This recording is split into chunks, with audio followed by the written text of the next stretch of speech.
या सगळ्याविषयी बोलण्याकरता आमदार महेश सावंत आपल्यासोबत जोडले गेलेले आहेत। सावंतजी, काय पहिली प्रतिक्रिया या सगळ्या मुद्द्यावर?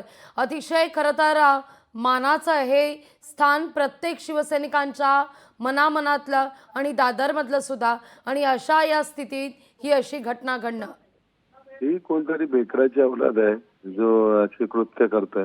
करायचं असेल तर समोरासमोर येऊन करावं त्याने। पुतळ्यावरती महासाहेबांच्या पुतळ्याचे पवित्र स्थान आहे आमचं, त्या स्थानावरती असं कृत्य करणं म्हणजे चुकीचं आहे। आता आम्ही परिस्थिती त्यांना असं माझ्या मनात संशय आहे की त्यांना परिस्थिती कुठेतरी लोकांची बिकट करायची आहे, कुठेतरी दंगल माजवायची आहे, त्यामुळे असं कृत्य हे करत असतात। माझं पोलीस प्रशासनाला आम्ही केलेली आहे, सांगितलंय की लवकरात लवकर कोण व्यक्ती आहे त्यांना शोधा, कोण त्या जी कुठला रिलेटेड आहे की माथे फिरू आहे त्याचा शोध पहिला येऊ दे, त्यानंतर आम्ही आमच्या प्रतिक्रिया देऊ त्यांना उत्तर त्याप्रमाणे। अगदी महेशजी, पण हा सगळा परिसर अतिशय हाय प्रोफाईल असा समजला जातो। VVIP हा सगळा परिसर आहे, सातत्यानं पोलिसांचा बंदोबस्त असतो, पहारा असतो। अशा वेळी अशी घटना घडणं म्हणजे अनेक सवाल उपस्थित करणार आहे। सवाल आम्हाला पण सवालच होते, ते 24 तास पोलीस असतात त्या भागामध्ये। नेहमी तुम्ही कधी रात्री गेलात तरी पोलीस असतात, मग असे पोलीस असताना असं कृत्य घडतो का असा आम्हाला मनात संशय येतो नेहमी। अगदी महेशजी, तुमचा संशय नेमका कोणावर आहे?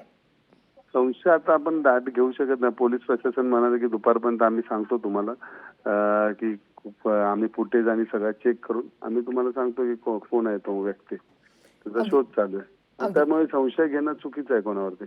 या सगळ्या प्रकरणी आता तक्रार दाखल करण्यात आली आहे ठाकरेंच्या नाही, शिवसेनेकडून? तक्रार दाखल केलेली नाही आम्ही काय तक्रार दाखल केली नाही। आम्ही कोण असेल त्याचं उत्तर देऊ त्याप्रमाणे।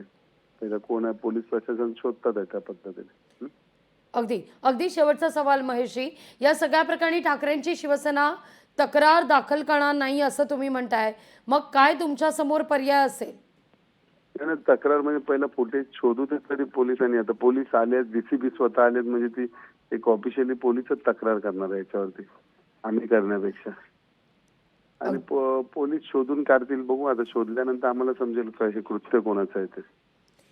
मातोश्रीवरून या सगळ्या संदर्भात काही तुम्हाला फोन, काही विचारणा? नाही, मातोश्रीला आम्ही कळवला, साहेबांना कळवलं आम्ही की असं असं कृत्य घडलंय। साहेब म्हणाले पहिलं साफ करून घ्या, नंतर आपण बघूया।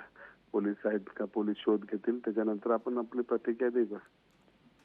हे असे बेकड काम करतात चोरून लपून, ते चुकीचं आहे। अगदी महेशजी, धन्यवाद आमच्याशी संवाद साधला त्याबद्दल। या सगळ्या संदर्भात लोकशाही मराठी ऐका, पहा, जागरूक रहा।